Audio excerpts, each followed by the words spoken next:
நீங்க பிஸியா இருக்க ஒரு பிரெக்னன்ட் மதரா, அப்ப நீங்க பண்ணக்கூடாத 5 மிஸ்டேக்ஸ் என்னென்ன?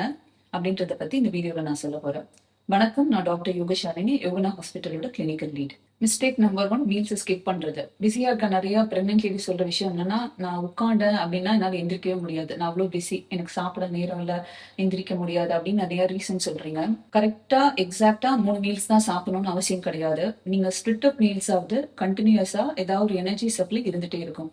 இது உங்களுக்கு மட்டும் கிடையாது, உள்ள வளர குழந்தைக்கும் ரொம்ப ரொம்ப அவசியம். 2வது, கம்மியா தண்ணி எடுத்துக்கிறது. ஒரு பாட்டில் தண்ணி எடுத்து நான் டேபிள் மேல வச்சேன்னா, காலையிலே வச்சா ஈவினிங் ஆனாலும் அது அப்படியே தான் இருக்கும் அப்படின்னு சிலர் சொல்லுவாங்க. ஹைட்ரேஷன் ரொம்ப ரொம்ப இம்பார்ட்டன்ட். யூடிஐ வராம இருக்கணும். பேபிக்கான ஆம்னியோட்டிக் ஃப்ளூயிட மெயின்டைன் பண்றதுக்கு ஹெல்ப் பண்ணும்.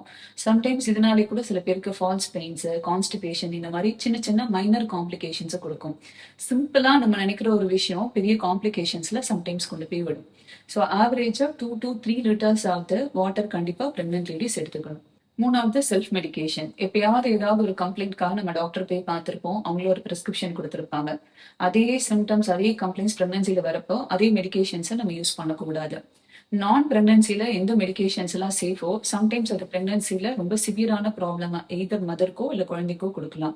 ஸோ மைனர் கம்ப்ளைண்ட்ஸா இருந்தாலும் பிரெக்னெண்டா இருக்க லேடிஸ் டாக்டரோட பிரிஸ்கிரிப்ஷன் படி எந்த ஒரு மெடிகேஷன்ஸ் எடுத்துக்கிறது ரொம்ப ரொம்ப நல்லது. 4வது, செக்அப்ஸை மிஸ் பண்றது. சம்டைம்ஸ் சில பேர் லேட்டா நம்ம ஒரு டேட் கொடுத்தா அவங்க ஒரு டேட்ல செக்அப் வருவாங்க.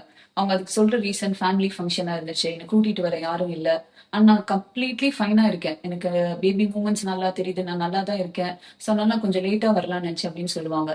நீங்க பிரெக்னன்சில போற செக்அப்ஸ்ல சம்டைம்ஸ் உங்களுக்கு ஏதாவது ஒரு அல்ட்ராசவுண்ட்ஸோ, பிளட் இன்வெஸ்டிகேஷன்ஸோ, இல்ல சம்டைம்ஸ் உங்களுக்கு எடுக்க வேண்டிய எக்கோ டெஸ்டோ ஏதாவது மிஸ் ஆகலாம். ஸோ டாக்டர்ஸ் கொடுத்த அட்வைஸ் படி நீங்க கரெக்டான டைம்ல கரெக்டான டேட்ஸ்ல போய் உங்க செக்அப்ஸ் பண்ணிக்கோங்க.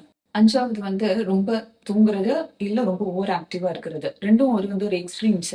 சில பேர் நிறைய எக்ஸசைஸ் பண்றேன், டே டைம்லயும் ஒர்க் பண்ண வேண்டியது, ஈவினிங் ஆனா எக்ஸசைஸ் பண்றேன்னு அவங்க ரொம்ப எக்ஸர்ட் பண்ணிப்பாங்க. ஒரு சில பேர் அதுவும் இருக்காது. ஒண்ணு உட்காந்து வேலை செஞ்சுட்டே இருப்பாங்க. பேலன்ஸ் டைம் நான் டே ஃபுல்லா ஒர்க் பண்ணதுனால எனக்கு நிறைய ரெஸ்ட் வேணும்னு சொல்லிட்டு தூங்க ஆரம்பிச்சிடுவாங்க. ஸோ கரெக்டான அட்வைஸ் படி உங்களோட டே டு டே ஆக்டிவிட்டீஸ்க்கு ஏத்த மாதிரி கண்டிப்பா ஒரு லைட் பிசிக்கல் ஆக்டிவிட்டி மெயின்டைன் பண்ணிக்கோங்க.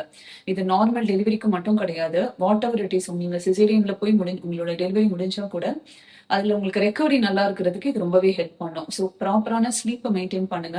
அண்ட் மைல்டான ஒரு physical activity and exercise maintain பண்ணுங்க. இது பிரெக்னன்சில வர நிறைய காம்ப்ளிகேஷன்ஸை அவாய்ட் பண்ண ஹெல்ப் பண்ணும்.